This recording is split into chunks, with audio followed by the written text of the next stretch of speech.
Hello, I'm Bookface, and I'm back with Artbreeder because I don't think I have a lot of because. There is no reason for this, it just is, which I guess is my motto in life in a way. First up, we have Clorber. Clorber is a very loyal buddy-o. He'll follow you around. He'll follow you places that you didn't think he could. Like, he will break the laws of time and space to follow you around and make sure you're good. Which is nice, except when you're trying to go to the bathroom and he won't stop following you around. And it's really weird. Clorber can be helpful in many situations because his neck can extend really far. So he can pick up stuff that's way too high for you to reach, or if he's feeling like it, work as an elevator, just go for a piggyback ride and zoom straight in the air. It's quite fun. Next we have Wushawa. Wushawa is kind of a cloud, in that he is entirely a cloud. His body is pretty not solid unless he feels like it. A lot of times he'll let people ride on his back, and then sometimes if he's feeling the prankstery, chaotic mood, which, my kid, so that's pretty often, he just turns his body back into a cloud and the person falls. And it's real funny. The people riding on his back usually disagree, but they're idiots. When he gets in a bad mood, like the cloud will change to like a stormy look, and he sometimes shoots lightning from his eyeballs when he's like that. So you want to keep your distance from him when he's in a bad mood. Next we have Gerald. So Gerald has 3 legs, as you can see, and one very long tail that can work as a leg if he feels like it. But because he has this weird, scuttling motion, he just scuttles. He doesn't have any in this, but he'll occasionally grow these tusk-like growths out of his eyes. Except they aren't tusks, they're like giant toenails, which is very strange. That doesn't seem to bother him, even though it comes directly from the eyeball, which is very impressive. Next, we have Scubbleupsis, a friend with a very complicated name. Scubbleupsis can, compact his body down to roughly the size of one of his feathers. It's a very impressive thing. It's very good for storage. He can just hide out for a little bit. It's actually how he sleeps. It's very easy to lose him, actually. It's very unfortunate if he decides to sleep, say, under a couch in his little feather-sized form, and then spontaneously decides, I'm gonna wake up, and then just expands under the couch, throwing it across the room. Definitely not speaking from experience. While he's awake, though, Scubbleupsis is honestly still pretty oblivious. He just kind of walks around. I don't even know if he can see, actually. I mean, he seems to know where he's going, but then again, he seems like he has no idea where he's going at the same time. It's a mystery, but if I had to put my best guess forward, head empty is the answer to the mystery. Next we have Chernobog. Chernobog is one of the toughest of my little children. His form is very amorphous. It would appear that the top left is the head in this situation, but that can change at a moment's notice. He can survive pretty much anything, being thrown out into space, caught in a nuclear blast, under thousands of pounds of pressure.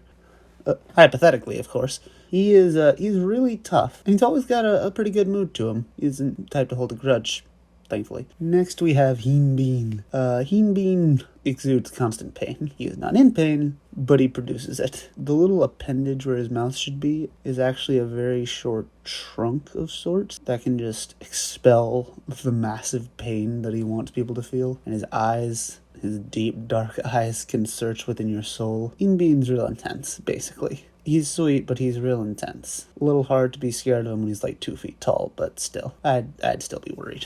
Maybe be careful around this little guy. Next we have Islathel. So basically, Islathel was a very unique combination of a bunch of different things, of a large wildcat, an elephant, armadillo, ostrich, a bunch of cool things. But all those parts disagreed with each other, and basically, in a sort of internal argument, all tried to move in different directions. Legs, head, everything's facing different directions because none of them can agree. It's very rare that Islathel moves at all, but when they do, they move real fast. Next we have Hragraw. Now, Hragraw may look like a very large, oddly geometric dog, but Hragraw is actually a tiny little spidery creature. You can actually just barely see it, the little light part where the mouth would be. And everything else is a giant construction of legs. That's right, this creature has no fur. Those are all millions and millions and millions of tiny spider legs. Because of this, he can sort of stick to walls, he can crawl up any surface, and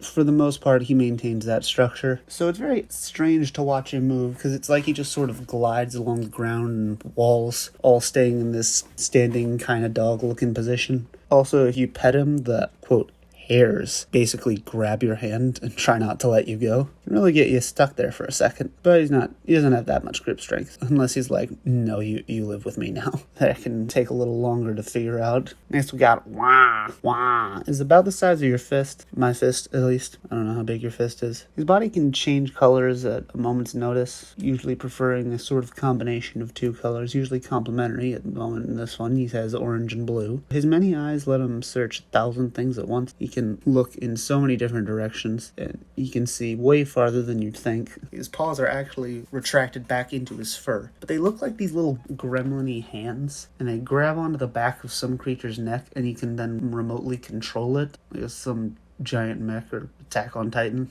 This power works on a lot of things, and so far we haven't actually found what its limit is, which is a bit worrying, especially considering he really likes to hug close to the neck. It's suspicious. Next we have Geomethy. Geomethy is incredibly smart. Geomethy's brain power is magnitudes higher than any living person, creature, anything. The only problem is Geomethy cannot express any of that intelligence, as he has no mouth, eyes, ears. He is basically a lump of flesh that is incredibly intelligent. The few times in which he has been able to express, complex thought, a couple people actually lost their minds. They sort of fell into this existential dread for a while. I think Geomethy told them the secrets of the universe and they just couldn't handle it. Still don't know how he expressed it. My working theory is that the little feelers he has can tap into your central nervous system and use that to push a message towards your brain, to where you can hear it, see it, whatever, in a way that makes sense to you, even though Geomethy can't really translate it. Next we have Real Bird. He is a real bird. There is nothing wrong with him. He is a completely real bird. As the real bird he is, his head is hidden to the left, just under what kind of looks like a tail, but isn't. His actual tail, which, is on the far right, is incredibly long, covered in small feathers, and has a very, very long stinger at the end of it. This stinger can move incredibly fast, turn on a dime, and can stretch about 10 times its own length. The venomous side is very interesting in that it infects other cells with some substance that, once everything is infected with that substance, causes all the cells to spontaneously combust, essentially lighting whoever is hit by its venom spontaneously combust. Its legs are incredibly fast and strong and can actually cause a lot of damage if you get kicked, but Real Bird mostly just goes with, the stinging, since it is rather effective. Next we have Skursh. He's a little fungal guy. He's got these tiny little wings that allow him to just sort of glide through the air. He drops these little spores, which are microscopic and can attach onto just about anything. He can make multiple versions of himself. These multiple versions bury into the ground to reach his true form, which is very, very far down, actually all the way through the Earth's crust, deep within the molten mantle of the Earth. I don't know why Skursh is making such a large form for itself, but I'm sure it's no problem.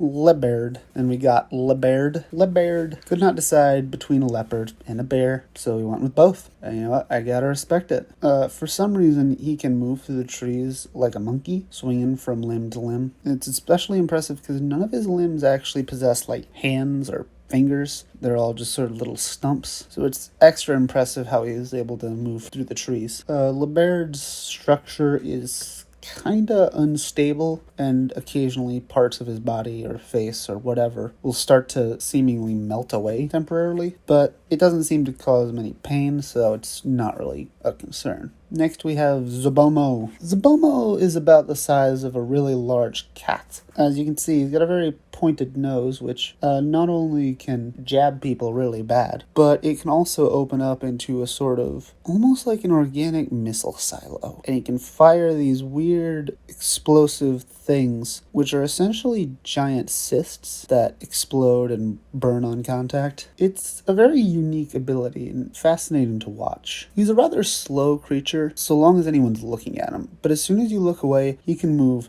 ridiculously fast.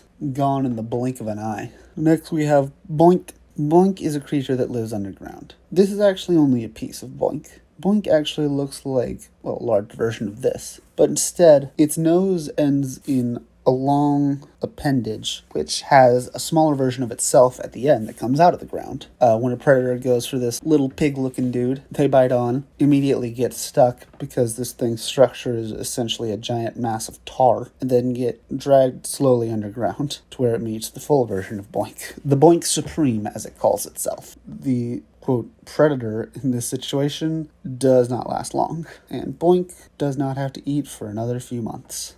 Boink is pretty chill. The smaller version of itself at the end of its little doodader, the long nose, can detach and move around just for the heck of it. And it's thought that the small Boink and the large Boink share the same mind and can see exactly what the other one sees. So there we have several more of my children of Artbreeder. I love my little dudes. I'm glad to see they are thriving. Hope you're excited to see more of them. If you want to know some of my other children of Artbreeder, check out the other videos. I've got quite a few. I'm a very proud parent of these monstrosities. Just so precious. If you like the video, please give a thumbs up, comment down below, and subscribe, and I will see you next time. Bye!